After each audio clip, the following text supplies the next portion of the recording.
What's going on this week, guys? What is going on? Well, there are three major things to pay attention to. There is a FOMC meeting. That's important. So that's later this week. We have Bank of Japan. Okay, they may be doing some kind of rate adjustment. That's important. But what I'm more curious about is what happens today, because Nvidia is having their major conference today. Okay, this is the one where, yeah, they're basically, you got all these heavy hitters that will be talking about the future AI. And there's one project in particular that relates to crypto, and that is this guy right here,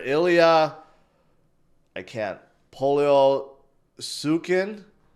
He's the co-founder of Near Protocol. Near has been really, really hot recently because they decided to move towards the AI space.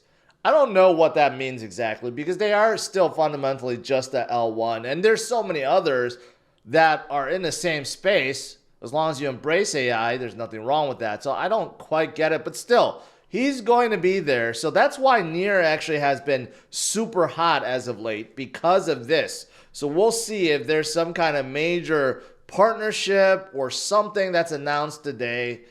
But, you know, AI overall has been very hot. I mentioned it in my Sunday walk video yesterday too. You know, it's the one niche that continues to gain strength so far this year.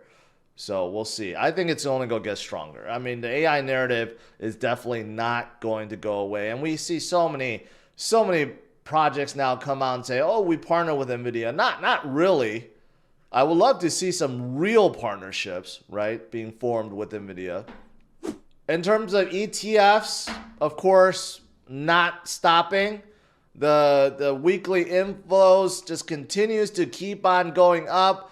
I mean, look at this. Even though last week you could argue it was a bad week for Bitcoin because we didn't go into the 80s and we fell down a little bit, guess what didn't stop? The purchases. This is just looking at BlackRock's purchases. Last week was the most they ever purchased since week one, right? So I'm telling you guys, BlackRock and others are not stopping no matter what. Even if Bitcoin dips, they're just going to buy more. Institutions are smart. They buy when others are panicking, okay? And let me show you something. If you guys can't spot the trend, this makes it very obvious. 10 weeks ago, Grayscale had 619,000 Bitcoin, and BlackRock only had 2,000. Now we're getting very, very close. Within maybe 2-3 more weeks, guess what? BlackRock's go flip above Grayscale. Again, I don't know why. I don't know the strategy of Grayscale. I just don't understand it. They purposely put their fees high up because they knew a lot of people would cash out, but there's some other agenda going on where they knew there were going to be massive outflows. That's why they set their fees so high. But it's getting ridiculous now. It's like they waved a red flag, or white flag, I should say, and they're just like, we're just going to sell everything in BlackRock. I just don't get why they don't try anything at all to stop this, right? If we didn't have, look at Grayscale. They sold almost 300,000 Bitcoin. Had they not sold 300,000 Bitcoin, had they just held that, think about how much higher Bitcoin would be right now. We're talking about, that's like over $10 billion within just 2 months. So I still don't get, it's going to come out eventually, why they already knew this was going to happen and why they're not stopping it. In fact, you know they're not stopping because they're coming out with another spot ETF they call a mini Bitcoin fund that they say the rates are going to be competitive. But why not just adjust the rates on their main ETF? I still don't get that. But my point is this. These guys are not going to stop. So that's why I have no worry about Bitcoin whatsoever. There are some people that are wondering whether or not we're going to get a pre-halving drop. Hey, if it happens, great buying opportunity. Because I know, and you guys know, that The ETFs and BlackRock are not going to stop buying. They're not. And there's just so little to go around. It's just quite simply, that's just, yes, if you break it down, that's quite simply what it is.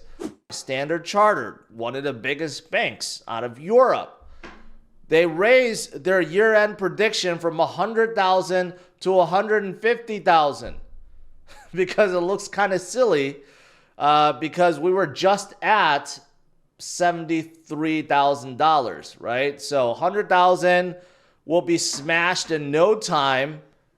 Hey, Bitcoin is coming up, 68.5. That's good.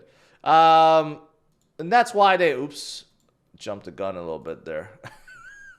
That's why they're predicting 150,000 by the end of this year. I mean, that's just wild, guys. That's wild. To hit six figures and be end of the year at 150,000. So where does that put us at the end of 2025?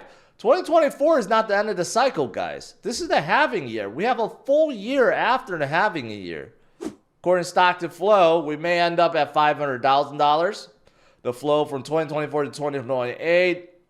According to this, we're not in the red yet, but we will soon be, and this will lift us to $500,000 by the end of 2025, and then $5 million by the end of 2028. If we're following this, hey, I'm not going to. Yeah, I'll just say I'll be very happy if we get to $5 million by 2028. It's pretty obvious that where we are in the cycle, we're right at the point, like the next stop before Bitcoin starts skyrocketing. Like the parabolic phase, we're like right there. Right there. It may seem like yeah, it's just like smooth sailing. No, there are like little points that you can't really see when you're zoomed out, but that's the whole purpose, right? There will be volatility. There will be maybe days or weeks where we trend downwards, okay? But that doesn't mean that the run is over. No, that just means the run is getting started, okay? And that's where we are right now. So we just got to be a little bit more patient. And then, you know, this is going to happen. Okay. So when you're